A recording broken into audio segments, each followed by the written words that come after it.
Doctor साहब, जैसे हम बारिश के मौसम में जो एकदम से दर्द पैदा हो जाते हैं बुज़ुर्गों के घुटनों में, या कोई पुरानी चोट दर्द देना शुरू कर देती है, उसका क्या कारण है कि इस मौसम में होते हैं? आयुर्वेद में 6 ऋतुएं बताई हैं। जी।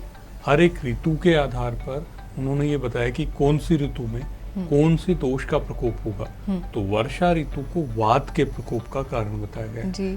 वायु के प्रकोप के कारण घुटनों में दर्द की समस्या, पुरानी कोई चोट है तो उसका दर्द बढ़ जाना, और शरीर के अंदर डिफरेंट टाइप की जो पेन है वो बढ़ जाना।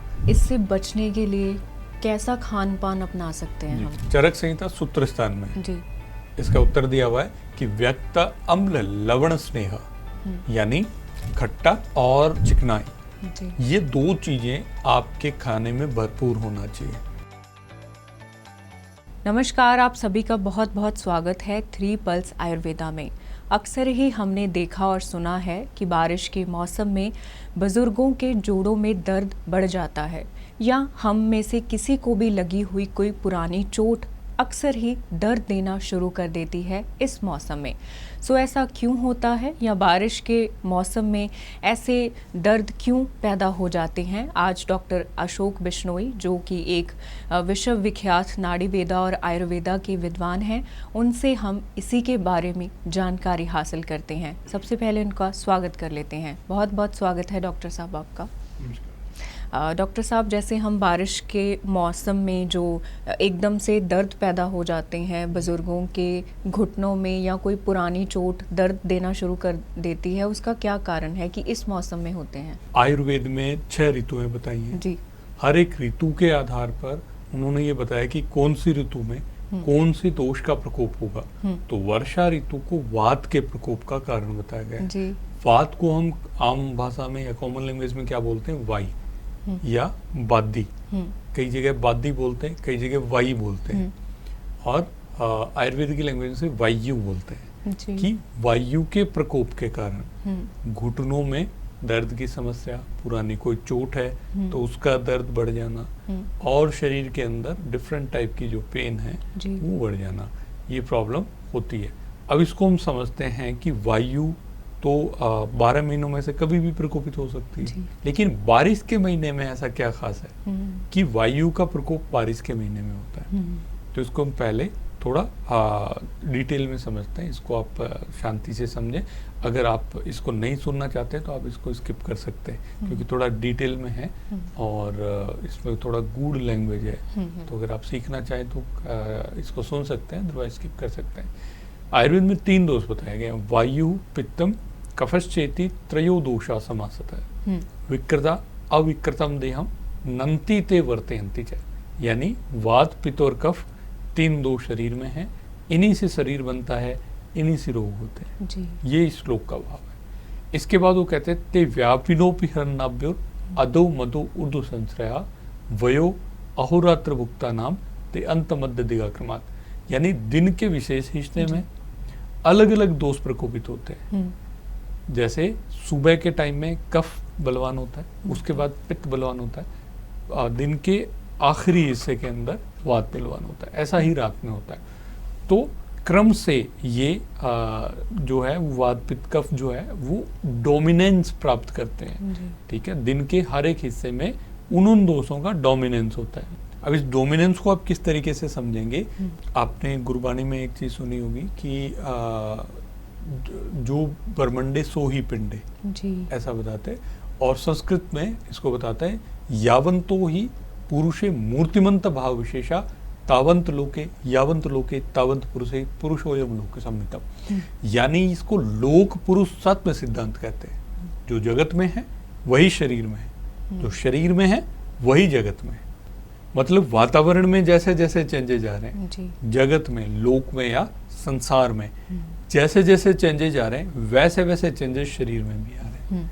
अब मॉडर्न साइंस इसको बहुत ज़्यादा तवज्जो नहीं देती है, ना ही वो इनको इन चीज़ों को जो है वो बताती है, लेकिन आयुर्वेदा इसको बहुत ही सूक्ष्म तरीके से एनालाइज करता है कि एनवायरनमेंट के और शरीर के जो रिलेशन है उसके ऊपर उन्होंने बहुत सारे चैप्टर्स लिखे हैं। बहुत सारी जिसको हम कह सकते हैं कि नॉलेज फैक्ट्री एक बनाई है प्रॉपर, कि किस तरीके से हम हमारे शरीर और जो एनवायरनमेंट है इन दोनों के रिलेशन को समझ सकें। तो गर्मी के समय उन्होंने बताया कि वात संचय होना स्टार्ट करती है, यानी वात बढ़ना शुरू करती है, और प्रकोप होता है बारिश के टाइम में, वर्षा ऋतु में। तो वर्षा ऋतु में प्रकोप होने के कारण जैसे वायु अपने नॉर्मल डायमेंशन से बाहर आ जाती है, यानी वायु का डोमिनेंस हो जाता है। फॉर एग्जाम्पल, अब इसको कैसे लेंगे, उड़द की दाल खाने से बादी होती है जी। आम तौर पे अगर आप ठंड में उड़द की दाल खाओगे उतना बादी नहीं करेगी या उतना वायु की प्रॉब्लम नहीं करेगी जितना बारिश के महीने में करेगी।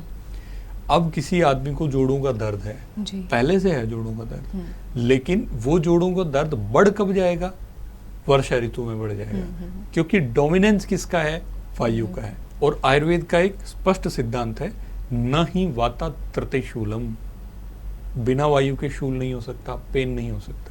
तो उन्होंने कहा वात का इन्वॉल्वमेंट जरूरी है, तो वात का इन्वॉल्वमेंट होगा तो पेन जरूर होगा। इसलिए जैसे ही वायु का डोमिनेंस बढ़ता है तो जितनी भी न्यूरोलॉजिकल डिसऑर्डर्स हैं वो अगर हैं पहले से तो बढ़ जाती हैं। अगर पहले कभी किसी को पैरालिसिस का अटैक आया हुआ है, अधरंग जिसको हम बोलते हैं, उसका अटैक अगर आया हुआ है जी। तो दोबारा से आने के चांसेस हैं। ये वर्षा ऋतु के समय में, सावन और भाद्रपद के जो 2 महीने हैं उनमें। अगर किसी को जॉइंट पेन है, किसी को बैक पेन है, किसी को सर्वाइकल पेन है, किसी को मस्कुलर पेन है, किसी को बॉडी स्टिफनेस है, उन सब को इस समय में ये सब बढ़ जाता है। जिनको एंजाइटी की प्रॉब्लम है उनको एंजाइटी वर्षा ऋतु में बढ़ जाती है। इसका क्या कारण है, वायु चल गुणात्मक है, गति उसका गुण है। वायु के 6 गुण हैं, तत्र रुक्षो लघु शीत खर सूक्ष्म चलो नीला। चल यानी गत्यात्मक जो है वो भाव वायु के अधीन है। तो गति वायु के अधीन होने के कारण जितने भी जिसको हम कह सकते हैं कि मेटाबोलाइट्स हैं वो एक जगह से दूसरी जगह वायु की गति के कारण मूव करते हैं। अब आप इसको मॉडर्न के तरीके से समझें, जितने भी नर्व कंडक्शन है बॉडी के अंदर वो सारे इस वायु की गति के कारण बढ़ जाते हैं, या जिसको हम कह सकते हैं कि इम्प्रॉपर हो जाते हैं। तो इसके कारण न्यूरोलॉजिकल डिसऑर्डर्स होने के चांसेस रहते हैं अकॉर्डिंग टू आयुर्वेद। आप मॉडर्न के अकॉर्डिंग, जो मॉडर्न वाले हैं वो समझें उस चीज़ को, लेकिन आयुर्वेद के अकॉर्डिंग ये है। आयुर्वेद के ग्रंथ इसको इस प्रकार से समझते हैं और हम देखते भी हैं कि जैसे ही आकाश में बादल होते हैं, आमतौर पे बुजुर्ग कहते थे कि जिनको पुरानी चोट लगी हुई होती थी तो उनको कहते थे कि भाई आप जो है खाने में थोड़ा घी बढ़ा दो, है ना, चिकनाहट वाला जो खाना है वो ज़्यादा खाओ, घी और ये चीज़ें ज़्यादा खाओ, जिससे क्या होगा आपको चिकनाई से वात कम प्रकोपित होता है। तो जिससे क्या है कि आपको वात के प्रकोप का खतरा कम हो जाएगा और जो पुरानी चोट है उसका दर्द नहीं होगा। ये आमतौर पे हम देखते हैं। इससे बचने के लिए कैसा खान पान अपना सकते हैं हम? चरक संहिता सूत्र स्थान में जी। इसका उत्तर दिया हुआ है कि व्यक्त अम्ल लवण स्नेह, यानी खट्टा और चिकनाई, ये 2 चीजें आपके खाने में भरपूर होना चाहिए। जिन लोगों ने नमक छोड़ा हुआ है जी। और उनको घुटनों का दर्द है, अक्सर हम क्या करते हैं कि हार्ट डिजीज के कारण नमक छोड़ देते हैं। नमक हार्ट डिजीज में बहुत नुकसानदेह, छोड़ देना चाहिए जी। लेकिन बारिश के महीनों में हमें नमक थोड़ी मात्रा में जरूर यूज करना चाहिए। टेबल सॉल्ट नहीं, सेंधा नमक, क्योंकि आयुर्वेद में टेबल सॉल्ट यूज करना ही मना किया उन्होंने।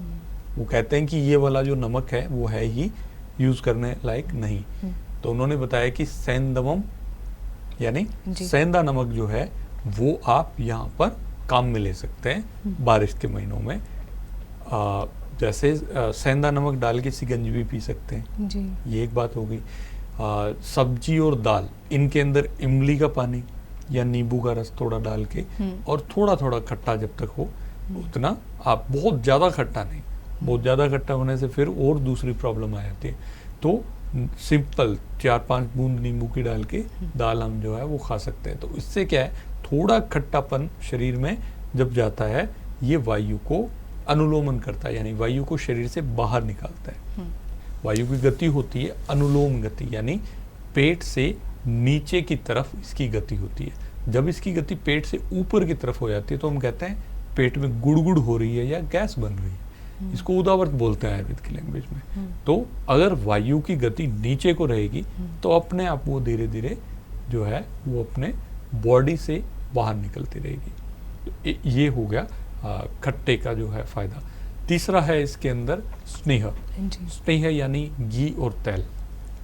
अब तेल का यूज बहुत सारे लोग जो है वो बिल्कुल छोड़ चुके होते हैं, लेकिन बारिश के महीनों में भले आप पूरे महीने में एक बार तिल के तेल के पकोड़े बना के खा सकते हैं, और तिल के तेल में कोई और जो आपको ठीक लगे वो बना के खा सकते हैं। खाने के अंदर जो हम ऑयल यूज करते हैं वो तिल का ऑयल यूज करेंगे जी, बारिश के महीनों।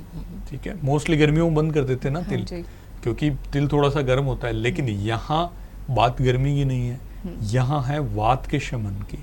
जितना वात का शमन होगा उतना ही आपको दर्दों से राहत मिलेगी। शरीर वायु मुक्त रहेगा तो मतलब स्वस्थ रहेगा।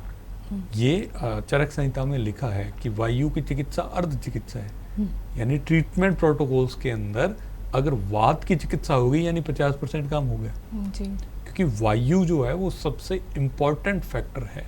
पित्तम पंगु कफम पंगु पंग वो मलधात्वा वायु ना यत्र नियंते तत्र गच्छन्ति मेघवत। इसको किस तरीके से समझते हैं कि ना तो पित्त अपनी जगह से एक जगह से दूसरी जगह जा सकता है, ना कफ एक जगह से दूसरी जगह जा सकता है, तो दोनों ही जो है पंगु यानी लंगड़े हैं। वायु ना यत्र नियंते, जैसे कि बादल है वो अपनी इच्छा से नहीं चल सकता, कौन चलाता है? वायु चलाता है ना। ये जो वायु है ये बहुत ही इंपॉर्टेंट फैक्टर बॉडी के अंदर है। तो जितने भी मेटाबोलाइट्स एक जगह से दूसरी जगह गति करते हैं, क्योंकि वायु का जो काम है कर्म है उसमें उन्होंने बताया कि उत्साहो उच्छ्वास निश्वास चेष्टा धातु गति समा समो मोक्षो गतिमताम वायु कर्म अविकारजम। यानी अवैकारिक वायु क्या काम करती है? शरीर के अंदर उत्साह बनाए रखती है।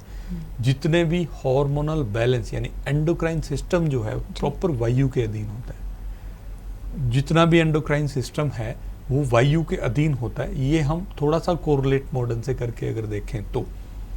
दूसरा, जितने भी जो नर्वस सिस्टम आपका है वो वायु के अधीन होता है।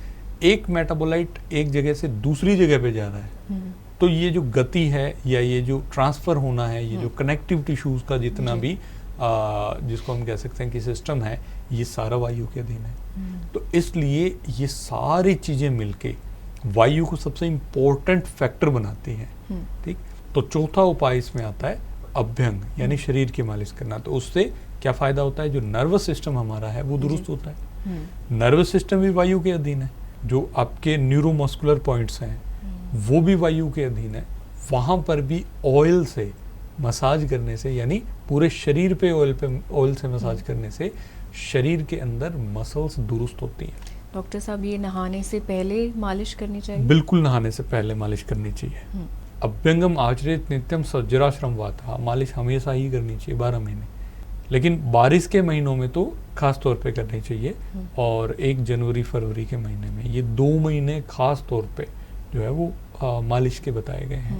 मालिश हल्की करनी है, बहुत ज़्यादा ऑयल नहीं लगाना, और उपटन भी करनी है साथ साथ में। ठीक है, कभी उपटन करनी है कभी मालिश करनी है, ये करना है, क्योंकि बारिश में क्लेद भी होता है। तो उपटन भी करेंगे ताकि हमारे जो पसीने का बहाव है वो ठीक रहे, पसीना साफ होता रहे, शरीर से गंदगी निकलती रहे। और अभ्यंग भी करेंगे यानी मालिश भी करेंगे ताकि वायु का निर्गमन शरीर से होता रहे, वायु शरीर से बाहर निकलता है। कौन सा तेल मालिश? तिल का तेल सबसे बढ़िया है। अगर बहुत ज़्यादा इससे ऊपर जाना चाहते हो कि भाई हाँ हमें थोड़ा कुछ और अच्छा चाहिए, तो बलाश्वगंधादि ऑयल आता है, किसी भी कंपनी का बढ़िया मिल जाता है। तो मोस्टली जो ये केरला की फार्मेसीज हैं उनके ऑयल्स काफ़ी अच्छे होते हैं। तो उनमें से कोई भी फार्मेसी जो बढ़िया लगे आपको, उसका बलाश्वगंधा ऑयल है वो यूज कर सकते हैं। और इसके अलावा जो एक अश्वगंधा रिष्टा है, अरिष्ट, क्योंकि अरिष्ट और आसव जो हैं वो बारिश में पीने चाहिए।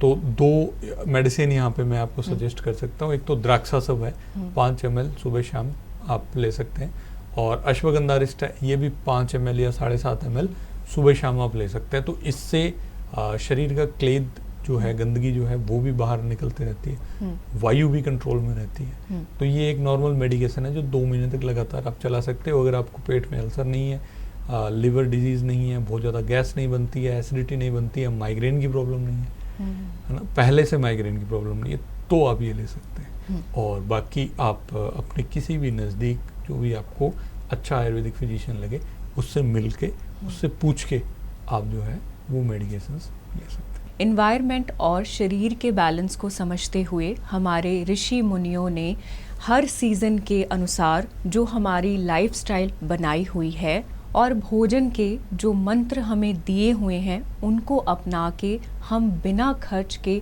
अच्छी सेहत पा सकते हैं। सो उम्मीद है कि आपको हमारा आज का ये एपिसोड बेहद पसंद आया होगा। बारिश का महीना चल रहा है, बहुत सारे सवाल आपके मन में अभी भी हो सकते हैं और आपके बहुत सारे सवालों के जवाब आज आपको मिल गए होंगे। उम्मीद है कि हमारे साथ जुड़ के आयुर्वेदा को आप भी अपनी ज़िंदगी में अपनाएंगे और स्वस्थ और निरोग जीवन पाएंगे।